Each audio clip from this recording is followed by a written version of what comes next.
Bonjour à tous. Alors aujourd'hui, j'ai le plaisir d'accueillir Murtaza de Yomoni, directeur des investissements, cofondateur de Yomoni. Ensemble, on va parler d'investissement, de gestion de portefeuille, d'allocation d'actifs, de gestion passive, active. Mais avant cela, je vous invite à cliquer sur le bouton s'abonner, comme ça vous pourrez être averti dès qu'une vidéo est mise en ligne. Murtaza, bonjour. Bonjour. Tu es donc Chief Investment Officer, CIO en anglais, donc, chez Yomoni. Est-ce que tu pourrais te présenter, nous dire d'où tu viens, ce que tu as fait avant? Avec plaisir.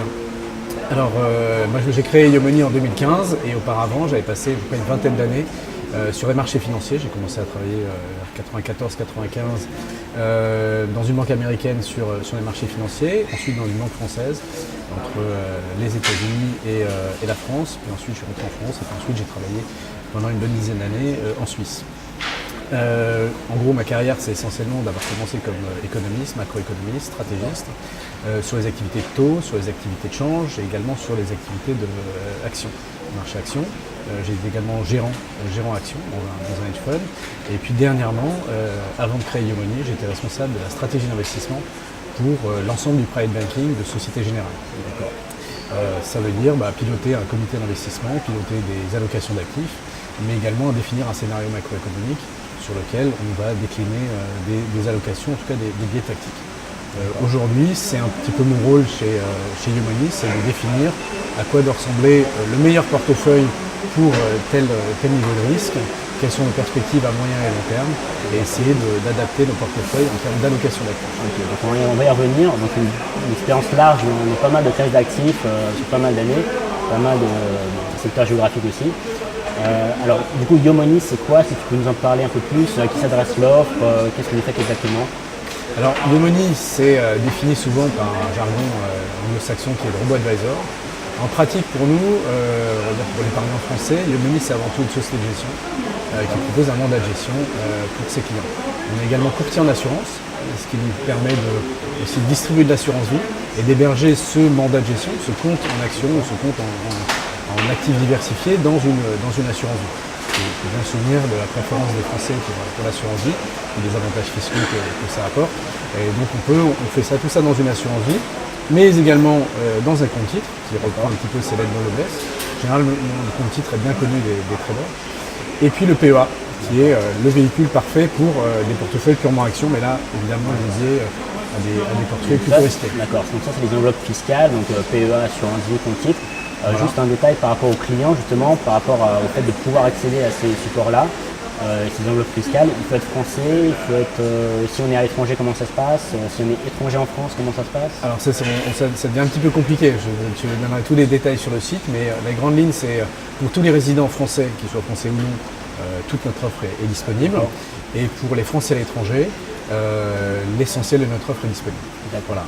On n'a pas vocation à distribuer pour les étrangers à l'étranger.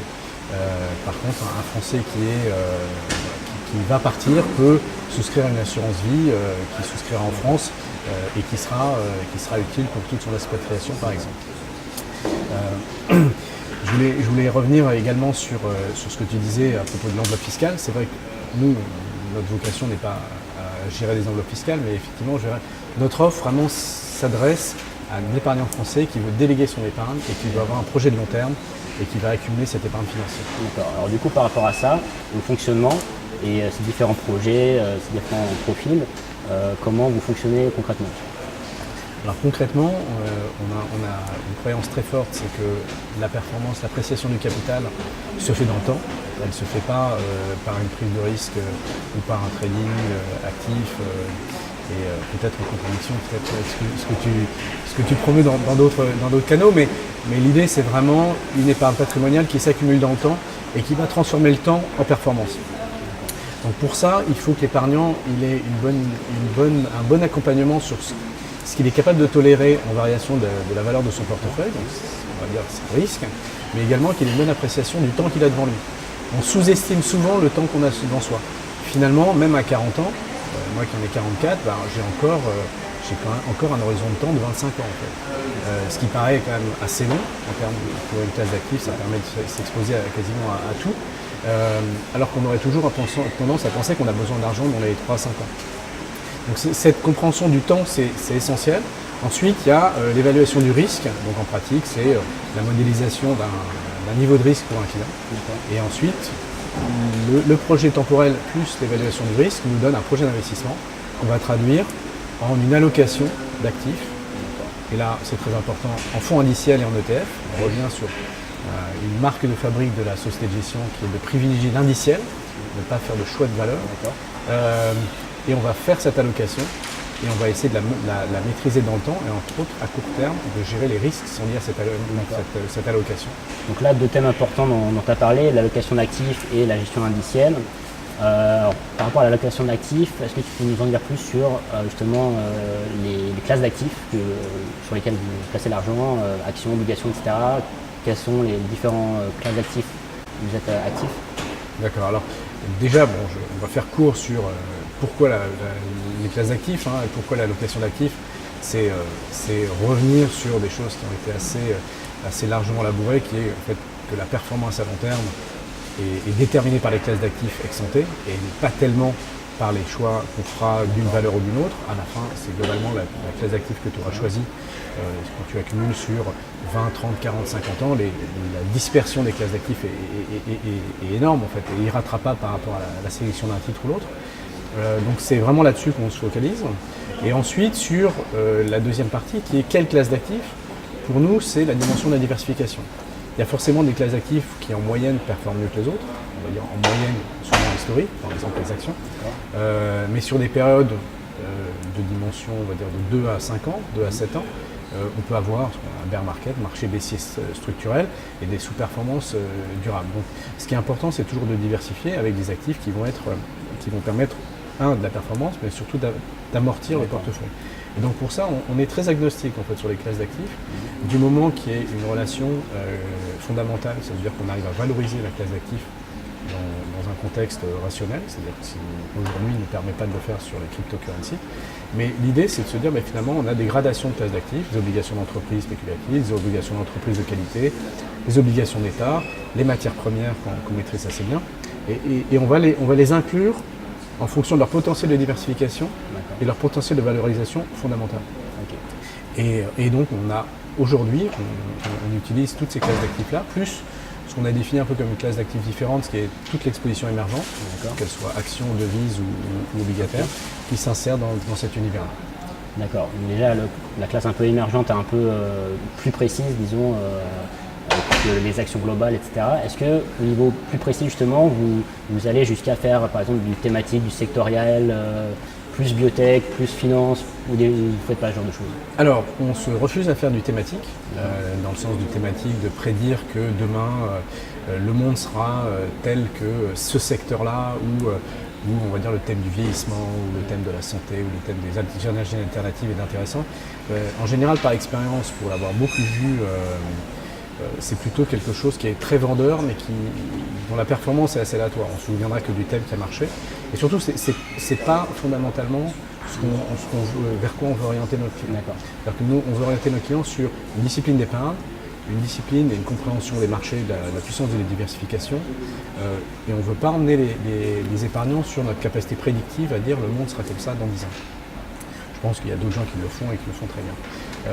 Par contre, on a commencé à incorporer ce que tu as peut-être appelé des thèmes, mais moi j'appellerais plutôt des segments, c'est-à-dire des petites et moyennes entreprises, ou des biais tactiques sur tel et tel secteur, sur deux idées. L'une, c'est que de temps en temps, il y a un carry, une puissance de performance positive, typiquement sur une exposition à long terme sur les moyennes et petites valeurs, ou une amélioration de la caractéristique rendement risque de nos portefeuilles avec des biais sectoriels particuliers. Par exemple, aujourd'hui, la techno apporte un biais sectoriel, un biais statistique et aussi un biais fondamental qui est très différent du marché.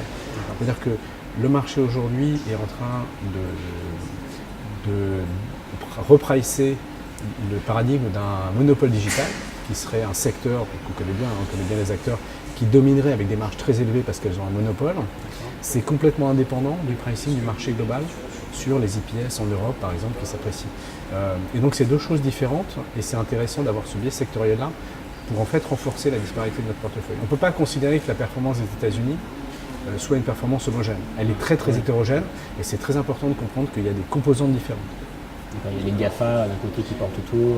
Par exemple. C'est spectaculaire. Et surtout quand on regarde, les GAFA dans un pricing de monopole ont encore beaucoup de potentiel de valorisation. Ouais. Le marché américain dans son ensemble, par rapport au niveau de marge, ou si on vient sur des valorisations un peu la Schiller, où on enlève l'effet de cycle et on regarde la valorisation structurelle, on a l'impression que les États-Unis sont à un cap. Mais en sous-segment, on se rend compte qu'il y a un potentiel d'histoire de dislocation très différent. Et c'est important pour nous quand on ressort les corrélations au sein d'un si grand marché. Les États-Unis, c'est quand même. Le S&P 500, ça vaut tout le reste du marché, donc ça vaut le coup de le regarder par segment. Là, il y a des choses plus intéressantes et il y a de la diversification qui peut se retrouver. D'accord. Alors du coup, on va parler après des ETF, mais justement par rapport à l'allocation, la gestion tactique, les cibles, le fait de la gestion passive en fait. Mais le fait même de faire une diversification, c'est de la gestion active. Même le fait de choisir tant d'obligations, etc.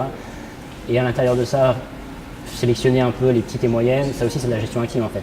Alors tu détermines, on va dire, tu soulignes deux paradoxes qu'on nous met souvent en face de notre motto d'être très indiciel. Alors le premier n'est pas un paradoxe, c'est sur l'allocation d'actifs. C'est de dire finalement vous êtes actif à choisir une allocation qui n'est pas l'allocation de l'indice. Alors ça pour nous c'est pas un paradoxe parce qu'il n'existe pas d'indice d'allocation d'actifs. Il existe un indice qui est celui de la capitalisation boursière des actions, mais il n'existe pas d'allocation mondiale, tout actif confondu. Et est-ce qu'il aurait vraiment du sens? Parce qu'en plus, ça serait celui d'un Américain où la base serait, à cause des actifs qui sont tous dénominés en dollars, à 65% du dollar. Est-ce que ça a vraiment du sens pour un Européen?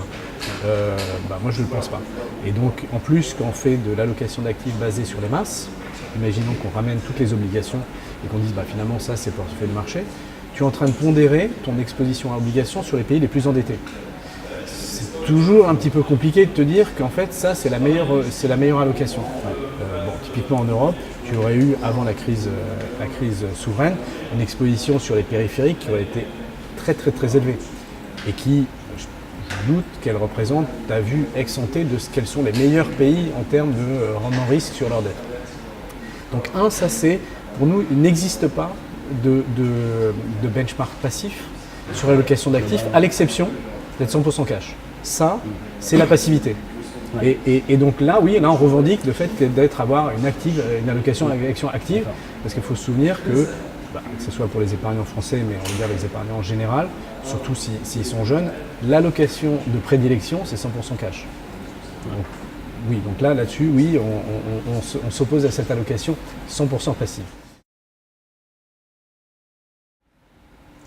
Alors Murtaza, le deuxième paradoxe? Le deuxième paradoxe porte vraiment sur la poche action. Et c'est d'avoir déformé l'indice de marché. Généralement, on utilise le MSCI World, qui est la capitalisation boursière additionnée de toutes les places de marché. On a considéré que celle-là s'adressait vraiment à la logique d'un portefeuille dollar. Or, la monnaie de référence de nos épargnants n'est pas le dollar, et ce n'est pas non plus les États-Unis. Donc, on a regardé quel était le portefeuille idéal, le portefeuille de marché équivalent pour un investisseur euro qui n'avait aucune intention d'aller habiter aux États-Unis pour dépenser sa retraite. Et donc ça nous fait des allocations différentes. Et ensuite, on a également fait un petit travail de segmentation du marché pour voir si on pouvait avoir un meilleur rendement risque que le MSCI World. Et donc ça nous donne effectivement un biais actif sur cette allocation. Alors c'est pour ça que notre paradoxe, on y répond par le fait qu'on est surtout gestion indicielle. Ça veut dire qu'on ne fait pas de choix de valeur. On n'est pas bottom-up. On ne vous racontera pas l'histoire du gérant qui a trouvé la pépite. Ça, en général, il faudra s'enfuir le jour où je le ferai. Et on est plutôt top-down dans le lexique un peu habituel. Et dans le top-down, ça veut dire qu'on utilise de l'indiciel, mais ça ne veut pas dire qu'on est passif à tous les niveaux. Passif en classe d'actifs, comme j'ai dit, ou passif dans les régions ou les segments de marché actions. Je pense que la particularité de l'investisseur euro et la réalité pratique d'investisseur euro ou franc suisse ou yen, par le passé on l'a vu, est très différent de toute la littérature qui est axée sur des données américaines pour un épargnant américain, comme Wall Street les imagine, mais la vraie vie elle n'est pas... Par rapport aux devises, on va y revenir après, par rapport au support ETF, etc. Tu vas nous expliquer un peu ça, comment vous faites justement pour hedger le risque de devises. Avant ça, je voulais juste te demander, par rapport, on a vu l'allocation, un peu les secteurs où vous intervenez ou pas. On n'a pas parlé des matières premières et souvent on en parle beaucoup. Est-ce que vous investissez dedans? Quelle forme? Alors, on place sur certaines matières premières qui ont des comportements assez intéressants en termes de diversification. La plus importante en termes de diversification sur le long terme, c'est l'or. L'or est assez peu présente en général dans les portefeuilles parce qu'on va dire déjà ça a mauvaise réputation, un or inerte, non productif, etc. Il faut se souvenir que c'est un placement, c'est-à-dire que c'est pas parce qu'on place en or qu'on investit dans l'or. Et donc il faut rappeler aux gens que quand on achète de l'or, l'or ne s'est pas créé. Il y a un stock d'or, il appartient toujours à quelqu'un. Donc on est juste en train de déplacer les types de propriété. Mais l'or a une particularité, c'est que c'est très décorrélé des taux réels. Et en fait, ça représente, par rapport aux actions, une perspective antinomique. Et les actions, c'est un pari sur le futur.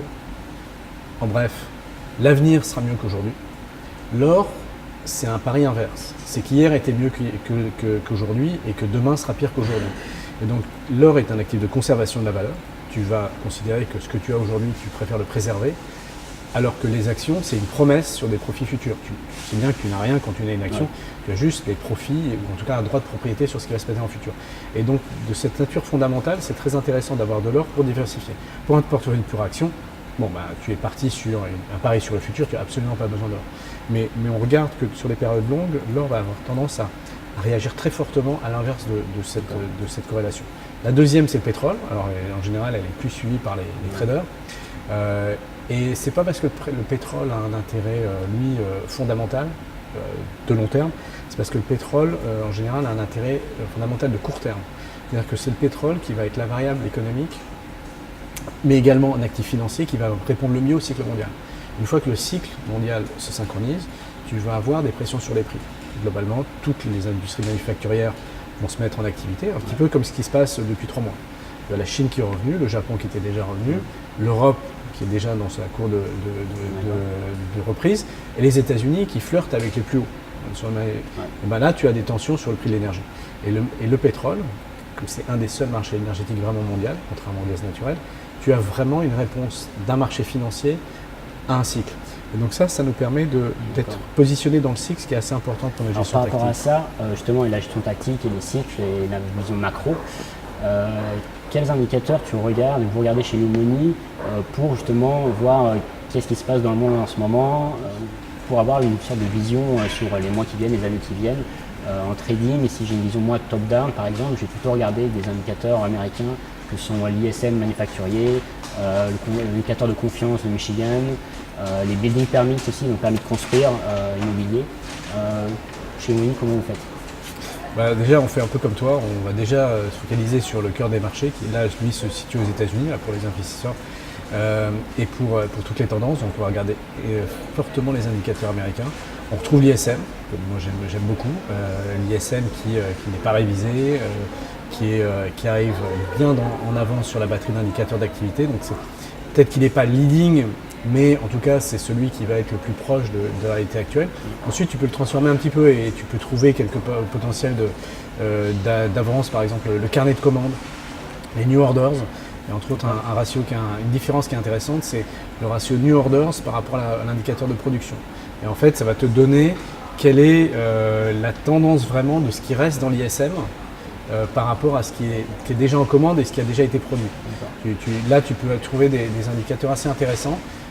L'indicateur non manufacturé est pas mal, mais il est encore assez fluctuant, il est de moins bonne qualité. Mais par contre, ça représente les services qui sont plus larges. Housing ou building permits, j'aime bien, mais c'est quand même lié à un cycle. Évidemment, c'est le cycle immobilier, mais quand c'est pas le cycle immobilier qui tire l'histoire, tu peux avoir une lecture un petit peu faussée, surtout des fois, un mois sur l'autre, tu vas avoir des fortes tendances. Mais c'est vrai qu'en toile de fond, en tout cas par rapport à ce qui se passe aujourd'hui, c'est un indicateur assez important, parce que comme il a beaucoup de potentiel, je pense qu'il faudra regarder s'il y a un gros retournement à la baisse sur les buildings. Là, c'est très très mauvais signe. Mais moi, je trouve que c'est là un indicateur de second plan. J'aime bien regarder maintenant les indicateurs d'inflation corps. Parce qu'en fait, c'est la fonction de réaction de la Banque centrale. Et c'est quand même ça qui va être quand même très important, de savoir à quel point ça bat le consensus ou pas. Et évidemment, tous les indicateurs dérivés d'inflation, les CO sur la conso et des flatteurs, sont intéressants. Donc tout ça, vous utilisez ça donc pour faire un peu réallouer, on dit ça comme ça, En fait, arbitrer. Exactement. En fait, on va avoir cette lecture macroéconomique du cycle pour essayer d'ajuster à court terme. On part d'une autre croyance qui, on va dire, quand même basée sur une réalité empirique, c'est que nous, on a une modélisation du meilleur portefeuille à long terme. Donc on a une modélisation, on va dire, quantitative de corrélation, de volatilité, et tendance de fond des actifs, comme je l'ai dit. Le seul problème, c'est que la réalité prouve que c'est très difficile, voire impossible, ou carrément naïf, de penser que des corrélations mathématiques de long terme vont être stables à court terme. On sait que c'est pas vrai. On sait que si tu as des normalités de rendement à long terme, plus tu réduis la fréquence de temps, plus tu te rends compte que tes probabilités, ta loi de distribution n'est pas normale. Et comme les crashs, par exemple, en un jour, moins 22% en 87, ça devrait statistiquement pas arriver. C'est arrivé. Donc ça prouve bien qu'à court terme, il faut être beaucoup plus mesuré par rapport à la puissance des outils mathématiques. Et donc l'idée, c'est de se dire, en fait, il y a des corrélations qui sont non diversifiables. Quand les taux montent ou quand la bourse où il y a un accident géopolitique ou des crises très très fortes. Et donc, quelque part, on garde la main sur ces corrélations très court terme. Et donc c'est pour ça que ce que nous on a synthétisé, c'est que finalement le cycle d'affaires n'était pas diversifiable. Et donc c'était très important d'avoir une allocation qui correspondait à chaque phase du cycle. Et donc voilà, schématiquement, on décompose en 4 le cycle d'activité et on veut savoir est-ce qu'on est en croissance sans inflation, en croissance avec inflation, où là par exemple on aura du pétrole, pas de croissance mais encore de l'inflation, où là l'or va surperformer les actions, et enfin si on a moindre croissance et moindre inflation, et là c'est le royaume de l'obligataire, des durations très longues sur des gouvernements. D'accord, on n'y est pas encore. Non, on n'y est pas encore, mais on y est resté quand même pas mal d'années auparavant. Et donc tu vois, on joue sur ça, dans cette idée que notre allocation diversifiante va pas permettre de maîtriser le risque. On veut garder des portefeuilles qui sont très stables en risque, quels que soient les horizons de temps. Ça marche. Alors maintenant, je voudrais parler, Murtaza, des supports d'investissement concrets que sont les ETF, les trackers, on a parlé de gestion indicielle, passive. Pourquoi on les utilise, à quoi ça sert, quels sont les avantages ou les inconvénients? Alors les avantages des trackers, alors nous on utilise des ETF et des fonds indiciels. Donc les fonds indiciels, c'est ce que tu vas souscrire comme un fonds.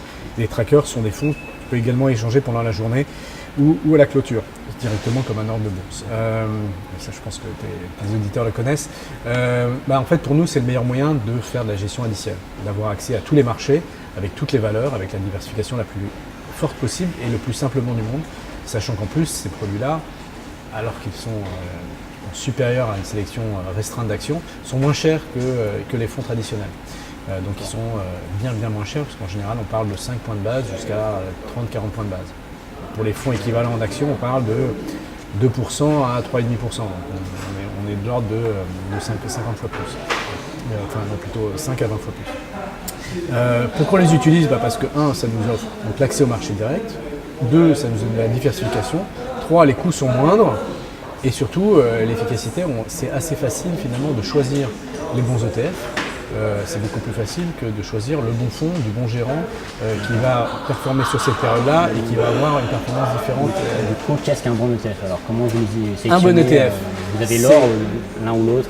Alors, on va prendre plutôt les ETF actions obligataires. Un bon ETF, c'est celui qui réplique un indice qui est représentatif de son marché. Donc, par exemple, un ETF sur l'Eurostock 50 n'est pas très intéressant, même s'il réplique très bien. Pour nous, ce qui est intéressant, c'est quelque chose qui va répliquer le marché européen dans son ensemble, le marché euro dans son ensemble.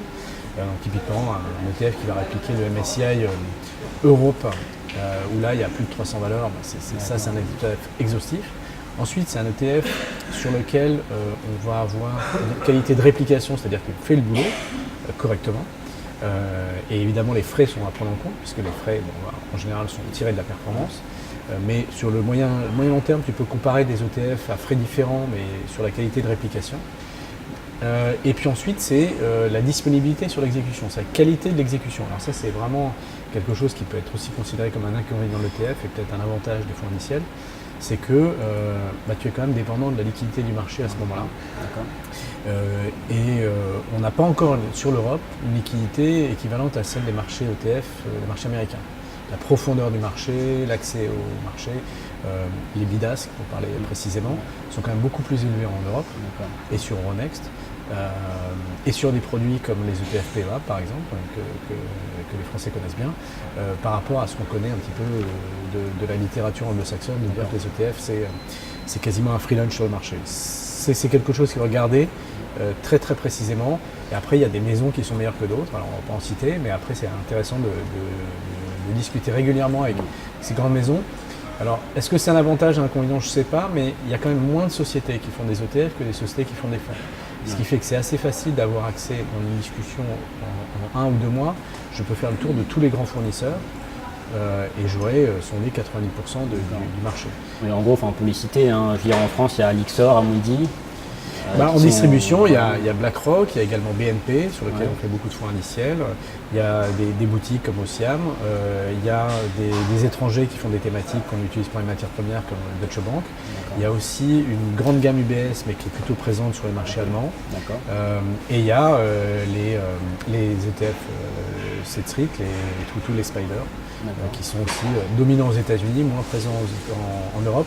Mais sur des thématiques typiquement obligataires, c'est assez intéressant. Alors par rapport aux ETF et justement à la diversification, notamment géographique, vous investissez aussi en Asie, aux États-Unis, sur les ETF. Et on avait parlé tout à l'heure de devises, du dollar, et que l'épargnant il est en euros. Comment vous gérez ça? Comment ça se passe? Les ETF sont tout le temps en euros ou pas? Alors les ETF, en particulier dans l'assurance vie, sont toujours cotés en euros. D'accord. Mais finalement la monnaie de valorisation de l'actif est parfois en sterling, en dollars ou en yens. C'est une question très importante. On n'a pas la réponse absolue et dans tous les cas de figure. Pour nous, la référence, c'est d'avoir une monnaie euro avec beaucoup de parts hedgées, parce que le monde financier est fait pour les Américains, est fait avec une base américaine, donc on essaye de la déformer. Après, sur des expositions typiquement devises émergentes, on considère que ça fait partie justement du jeu. C'est-à-dire que ces monnaies ont un carry positif, c'est-à-dire un risque inhérent qui est fort à cause de l'instabilité monétaire, l'instabilité politique, ou en tout cas il y a une prime de risque. Elle se retrouve dans la monnaie, qui est un peu dévalorisée, en tout cas qui offre des rendements en taux supérieurs. Et donc c'est le jeu. Si on hedgeait, on serait obligé d'emprunter à 10% pour investir au Brésil en étant hedgé. Là, ce serait comme si on investissait autant investir à Paris sur un SCPI, c'est plus simple. Donc là, ça fait partie du jeu. Il y a des moments où pour nous, ça ne fait pas partie du jeu. Par exemple, le carry trade euro-dollar, pour nous, ne fait pas partie du jeu de l'investissement. Donc souvent, il est hedgé en stratégique. Après, quand le hedge en français, hedgé, c'est couverture. Oui, couvert sur le change. C'est-à-dire qu'en fait, quand vous êtes en euros, vous investissez dans des actifs américains, donc en dollars, mais vous ne supportez pas le risque de change. Donc pour monter une telle position, vous pouvez le faire dans un ETF, mais l'ETF fait la même chose que si tu es un trader, c'est que tu achètes ton actif en dollars avec des dollars que tu as empruntés et tu as mis en face des euros.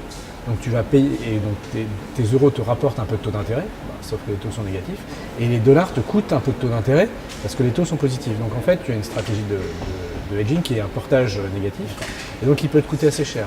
Donc aux États-Unis, par exemple, on a une position en dollars pour le S&P 500 qui n'est pas hedgée, parce qu'effectivement le hedging coûte très cher. L'euro-dollar là est à 1,20, ce qui est 1,22 même, ce qui est pour nous un petit peu la fourchette haute, même si la tendance est haussière, mais c'est un peu la fourchette hausse. Ça ne vaut pas le coup de payer ces 2,5 de hedge. Et donc pour l'instant, il n'est pas hedgé. Je reviendrai juste pour corriger, il ne faut pas que j'oublie justement dans les Américains, le champion de la gestion indicielle, c'est Vanguard. Je ne l'ai pas mentionné, mais en fait, on l'oublie tellement dans les ETF, c'est vraiment un monde à part. Et donc effectivement, on utilise pas mal de Vanguard. Et là, c'est des parts non hedgées. Ok, ça marche. Alors, une question, pour terminer, 2 questions. Ou 3 même, par rapport à la gestion ISR, investissement socialement responsable, on en a de plus en plus, on en parle de plus en plus, ça n'a pas encore fait arriver jusqu'au grand public, mais sur une gestion chez Yomoni, allocation d'actifs, est-ce que ça peut entrer en jeu? Est-ce qu'il existe des ETF par rapport à ça? Est-ce que vous avez des demandes clients par rapport à ça? Alors on a beaucoup de demandes clients par rapport à ça, justement, sur ce thème-là. J'aime pas considérer que c'est un thème, parce que justement on revient sur la gestion thématique, et je ne pense pas justement que l'ISR, ça soit une espèce de parfum du jour avec le thème comme on mettrait les millennials, et puis je sais pas, la santé, et puis on mettrait l'ISR. L'ISR, on va dire, c'est plutôt un filtre ou un type de gestion. Nous, ce qu'on pense, c'est que c'est déjà arrivé dans le grand public. L'offre aujourd'hui n'est pas encore à la hauteur de la demande, en tout cas la satisfaction des clients. Nous, on a une taille critique qui est encore un petit peu faible par rapport à développer toute une offre qui serait avec ses vocations différentes, mais c'est clairement dans notre réflexion. Et c'est assez intéressant parce que il n'existe pas d'offre aujourd'hui complète indicielle ISR. Ouais. Aujourd'hui, il y a une offre soit thématique ISR, soit gestion active très concentrée ISR, mais il y a assez peu cette approche indicielle et surtout allocation d'actifs ISR. Et on voit que, tu me posais la question sur les instruments sont disponibles. Donc nous, on a des portefeuilles expérimentaux sur lesquels on suit ça depuis pas mal de mois, donc la réflexion est déjà bien avancée côté investissement. La question, c'est de savoir est-ce que ça a du sens ou est-ce que Yomoni ne devrait pas devenir complètement ISR. C'est aussi une autre question. D'accord. Donc à suivre. Ouais. Une question que je ne peux pas ne pas te poser en ce moment, c'est les crypto-monnaies. Vite fait, on va pas en parler 500 ans, mais est-ce que c'est intéressant? Est-ce que ça peut rentrer dans un portefeuille ou pas? Alors il faut que je me déguise en ami là ou je fais comment pour répondre à la question en étant diffusé sur tous les réseaux? Ce n'est pas une classe d'actifs selon toi? Non, ce n'est pas une classe d'actifs. Essentiellement parce que j'ai un problème de valorisation de l'actif. D'accord. C'est-à-dire que dans un actif, comme je disais, ce n'est pas un investissement, c'est un placement. Ça veut dire qu'un actif, il y a quelqu'un qui l'a émis, il y a quelqu'un qui le possède. Donc c'est comme un bilan d'entreprise. Tu as un passif et un actif. Quand tu possèdes une action, il y a quelqu'un qui te doit quelque chose. Quand tu possèdes une obligation, c'est dans le passif de quelqu'un, voire le passif d'un gouvernement. Et même quand on détient une monnaie, c'est dans le passif d'une banque centrale. Quand je détiens du Bitcoin, j'ai une créance sur qui? Et ça, j'ai du mal à le comprendre. Sur l'Ethereum, j'ai une créance sur qui me doit des comptes sur ma créance. Et ça, c'est un petit peu gênant. Je ne pense pas que les cryptos, c'est fini et que blockchain, ça ira nulle part. Je pense qu'au contraire, il y a des idées, alors nous on en a, mais parce que tout le monde se pose des questions, mais je pense qu'il y a des idées qui vont émerger avec une crypto qui est la créance de quelque chose. Et dès le moment où tu auras une créance de quelque chose, je pense que nous, on pourra réfléchir à quelle est la valeur de cette créance. Est-ce qu'elle apporte quelque chose par rapport à ce qui existe déjà, donc l'aspect de diversification. Comment on peut y accéder? Est-ce que c'est un bien qu'on va pouvoir trouver de façon liquide sur les marchés? Il faut se trouver que quand ce n'est pas liquide sur les marchés, du private equity par exemple, aujourd'hui on n'en a pas. Donc même si c'est une classe d'actifs, il y a des choses qu'on ne va pas incorporer. Donc on va passer tout ce filtre, mais les cryptos… Donc l'ISR oui, mais les cryptos peut-être pas. Alors maintenant, pour terminer, une question que ma femme, militante engagée des premières heures, me pose tous les matins. À quoi tu sers? C'est vache comme question. Non, on s'est posé la question. On n'a pas fait Yomoni pour rien. L'idée, c'est qu'on espère qu'on sert l'épargnant à avoir à acquérir une sérénité sur ses placements et les faire performer sur le long terme. Et donc moi, dans cette histoire-là, je sers à piloter ces portefeuilles, à générer de la performance, on va dire un petit peu en toute tranquillité pour le client. Donc on va transformer vraiment le temps en argent, le temps en performance. Et donc pour que le temps puisse faire son œuvre, il faut que ça soit vraiment, on va dire, en toute sérénité, en toute quiétude pour l'épargnant. Quelque part, moi j'espère que je sers à lui offrir cette quiétude pour que, à la fin, son propre patrimoine ait fructifié pour son propre bénéfice. Parfait. Écoute, Murtaza, merci beaucoup. Merci Marc. Je vous invite à cliquer sur j'aime, like, si vous avez aimé cette vidéo bien sûr, et de vous abonner encore une fois à la chaîne YouTube. Merci, au revoir.